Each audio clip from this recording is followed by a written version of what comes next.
Медицина саласы тарам-тарам ғылымдардың біреуі ғой, бірақ адамның жанына, тәніне өте таяу бұл медицина саласы.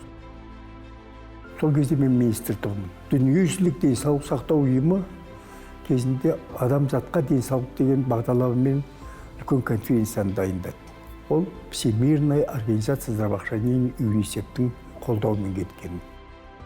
Сол конференцияны қай жерде өткізу керек деген 10 жылдан бұрын бұл конференция өтпей тұрып, үлкен кәдімгі ақыл кеңестер құрылды.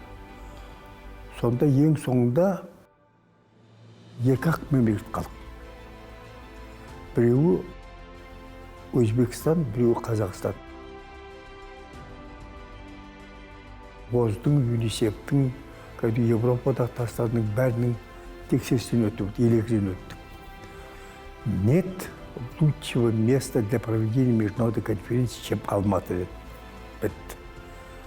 Құдай, тақиямызды аспанға аттық. Біз жеңдік деп.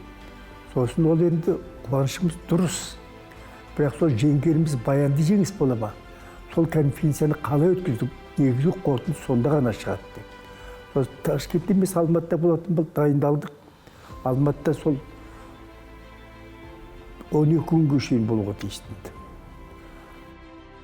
Олар ел аралап кетті, қаланың больницаларын көрді, ауыл шаруашылығында қандай салада жүргізіп жатқан қол жетімділігі бәрін тексерді.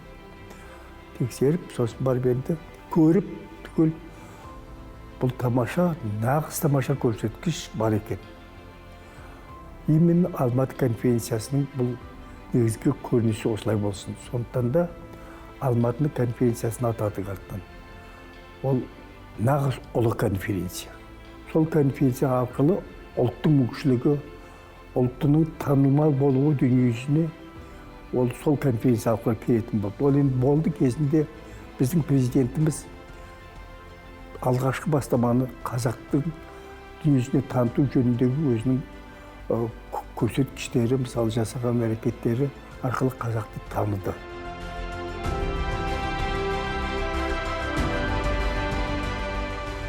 Адам өмір сүрген ортасы тәуелді болса, сен тәуелсіз бола алмайсың. Сондықтан да менің ортам, менің қазағым, халқым.